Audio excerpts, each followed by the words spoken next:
What we're going to be covering are techniques to make advanced baskets, including a wood bottom.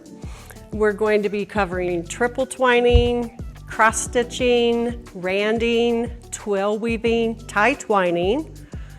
Many of you don't know about tie twining. It's actually spelled with a T-I dash twining, and a lot more. So I'm going to be creating a basket as I go. I do not have a pre-planned basket to make.